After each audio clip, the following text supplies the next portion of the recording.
So you've tried everything to kick this habit, right? You've been following those YouTube advice videos with their clickbaity thumbnails, and where's that gotten you? Probably back to square one, feeling frustrated and stuck. I've been there too, struggling since I was 9. But I finally cracked the code, and I'm here to share a method that works. No BS. Before we dive in, let's get one thing straight. Stop counting the days. It's a trap. I know. I've been that guy bragging on the NoFap subreddit, but all it did was mess with my head. Instead of helping, it turned into an obsession and a cycle of disappointment. It's not about how many days you can last, it's about changing your mindset. Focusing too much on the number of days can be counterproductive. It's like making it a full-time job, which only adds pressure. Instead, let's focus on understanding and solving the problem at its core. Let's be real. You can't engage in a bad habit if you don't have time for it. Analyze when you usually find yourself fapping. Is it in the morning, late at night, when you're bored or feeling lonely? Identify these times and start breaking the cycle. For instance, if your trigger is grabbing your phone first thing in the morning, change that routine. Leave your phone out of reach or hand it over to someone at night. Replace that time with a positive activity.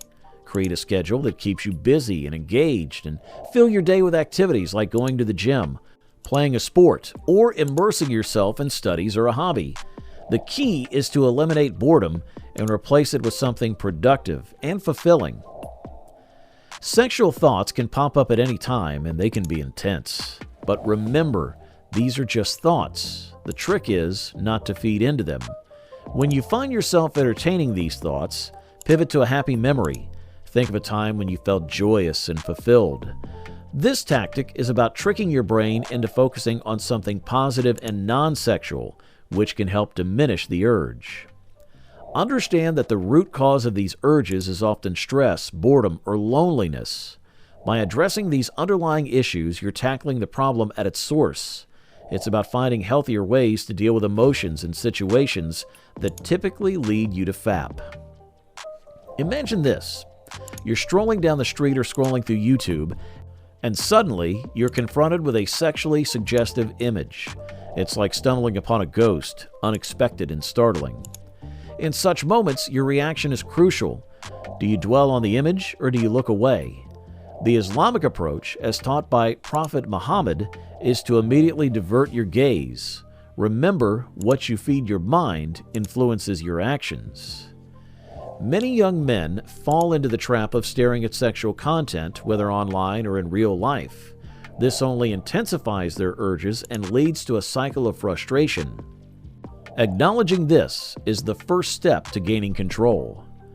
When faced with sexually suggestive content, your reaction should be firm. If it means throwing your phone away, then so be it. Treat these moments with the seriousness they deserve. If your intention isn't marriage, then redirect your attention from women dressed provocatively. It may seem exaggerated, but it's crucial to shift how you perceive such situations. Instead of viewing them as opportunities for sexual gratification, see them as distractions from your true goals. Lower your gaze, not just your eyes, but your mental focus as well. Learning isn't just about acquiring knowledge, it's about changing behavior in the same situation. When you understand the triggers that lead to masturbation, you can prepare to counter them effectively. Identify your weak points. For example, if bringing your phone to bed leads to temptation, then make a rule to leave it elsewhere. If boredom is a trigger, create a schedule that keeps you engaged and focused.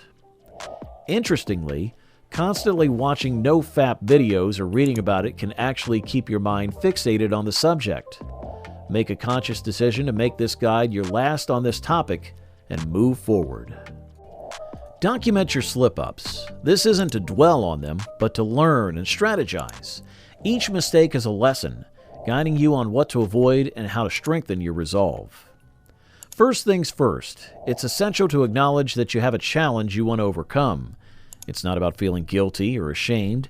It's about recognizing that this is something you want to change in your life. The step is all about setting a clear intention and understanding your reasons for wanting to stop. To tackle this habit, you need to understand what triggers you. Is it boredom, stress, loneliness, or something else? Identifying your triggers is crucial because it helps you to develop strategies to deal with them. For example, if boredom is a trigger, you might want to pick up a new hobby or engage in activities that keep you occupied and fulfilled. Now that you know your triggers, it's time to create a plan. This plan should include practical steps you can take when you feel the urge. It could be going for a walk, calling a friend, or practicing deep breathing exercises. The idea is to have a go-to set of actions that can help distract you and refocus your energy. You don't have to do this alone. Finding support from friends, family, or support groups can be incredibly beneficial. Talking about your challenges with people who understand and support you can provide you with the encouragement and accountability you need to stay on track. Improving your mental health is a game changer. It's been mentioned repeatedly because it's that important. If your mind isn't in the right place, you'll find yourself going in circles.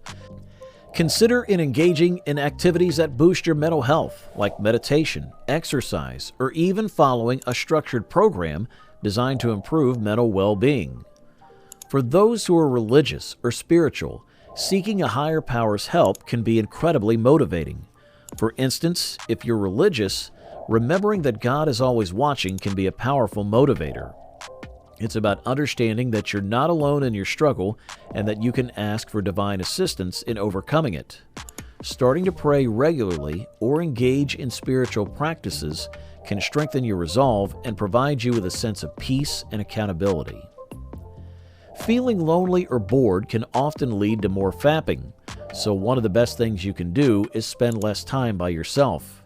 When you're with others, you're not only busy, but also less likely to think about fapping. So what can you do? Hang out with friends or family, join a class, or hit the gym. These are fantastic ways to keep yourself engaged and focused on other things. Exercise is not just about staying fit. It's a powerful tool to reduce tension and channel your energy positively. When you're running, swimming, or lifting weights, your body releases endorphins. Those are the feel-good hormones. And when you're feeling good and relaxed, the urge to fap might just decrease. If fapping is messing with your life, it's time to talk to someone who really knows their stuff. We're talking about mental health professionals who specialize in human sexuality. These folks are trained to help you understand what's going on and give you strategies to deal with it. Sometimes the urge to fap a lot might be a sign of something else, like obsessive-compulsive disorder. A therapist or psychologist can be super helpful in working through any negative feelings and teaching you behavior modification strategies to cut down on the fapping. Just like you train your body and mind, you need to train yourself to grow and overcome this habit. It's about developing self-discipline and resilience. Remember, growth is a process, and it's about making gradual improvements each day. Stopping the fapping habit forever is not just about stopping a physical habit. It's about understanding yourself better, developing new habits, seeking support, improving your mental health, and possibly finding motivation in your spiritual beliefs. It's a journey, and every step you take towards overcoming this habit is a step towards a healthier, happier you. Keep it conversational, be patient with yourself, and don't hesitate to seek help when you need it. You've got this.